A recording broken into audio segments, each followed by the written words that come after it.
পদাতিক শব্দটি শুনলে সর্বপ্রথম মৃণাল সেন পরিচালিত পদাতিক চলচ্চিত্রের কথা মনে পড়ে।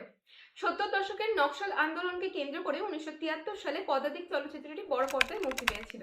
আজকে কথা বলছি পদাতিক চলচ্চিত্র সম্পর্কে। এই ছবির গল্প সম্পূর্ণ আলাদা। বিখ্যাত চলচ্চিত্র পরিচালক মৃণাল সেনের জীবনের উপর কেন্দ্র করে এই ছবিটি নির্মাণ করা হয়েছে, যেটি বড় পর্দায় মুক্তি পেতে চলেছে। এবং এই ছবিটি পরিচালনা করেছেন সৃজিত মুখার্জি। নামটা নিয়েই বিড়ম্বনায় ফেললাম তো।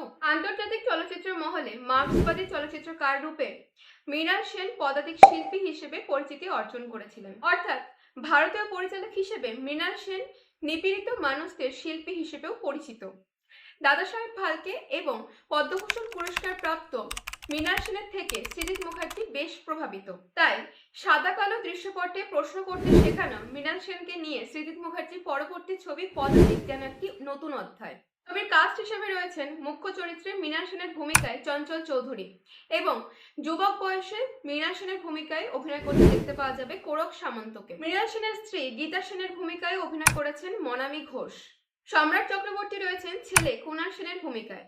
অপরদিকে সত্যজিৎ রায়ের ভূমিকায় দেখতে পাওয়া যাবে জিতু কামালকে, যিনি অনিক দত্তের অপরাজিত ছবিতেও এর আগে সত্যজিৎ রায়ের ভূমিকায় অভিনয় করেছিলেন। এই ছবির অন্যতম আকর্ষণীয় বিষয় হচ্ছে সত্যজিৎ রায়ের কণ্ঠ। এআই প্রযুক্তির মাধ্যমে কোনো প্রকার ডাবিং ছাড়াই সত্যজিৎ রায়ের কণ্ঠের নমুনা ব্যবহার করে তার কণ্ঠস্বর এখানে ব্যবহার করা হয়েছে। এই ছবির আবহ সঙ্গীতের দায়িত্বভারে রয়েছেন ইন্দ্রজিৎ দাশগুপ্ত। 2023 সালের 15 জানুয়ারি এই ছবির শুটিং পর্ব শুরু হয়েছিল। একই সাথে ছবিটি বর্তমানে শুটিং পর্ব শেষ হয়েছে এবং কেরালা সহ বেশ কিছু ফিল্ম ফেস্টিভ্যালে ছবিটির স্ক্রিনিংও হয়েছে। 2023 সালে ছবিটি বড় পর্দায় মুক্তির সম্ভাবনা থাকলেও বর্তমানে ছবিটি 2024 সালে 14 মে অর্থাৎ মৃণাল সেনের 101তম জন্মবার্ষিকী উপলক্ষে বড় পর্দায় মুক্তি পেতে চলেছে। অন্যদিকে প্রায় একই সময়ে রাখি গোলসার অভিনীত আমার বস ছবিটি বড় পর্দায় মুক্তি পেতে পারে।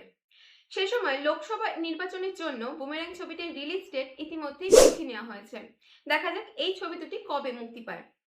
বুমেরাং এবং আমার বস ছবির প্রি রিলিজ রিভিউ ভিডিও চ্যানেলে আপলোড করা হয়েছে, চেক আউট করতে পারেন, লিংক ডেসক্রিপশনে পেয়ে যাবেন। আজকের ভিডিওটি এই পর্যন্ত। ভিডিওটি ভালো লাগলে লাইক এবং বন্ধুদের সাথে শেয়ার করতে ভুলবেন না। আপনাদের মতামত কমেন্টে জানাবেন।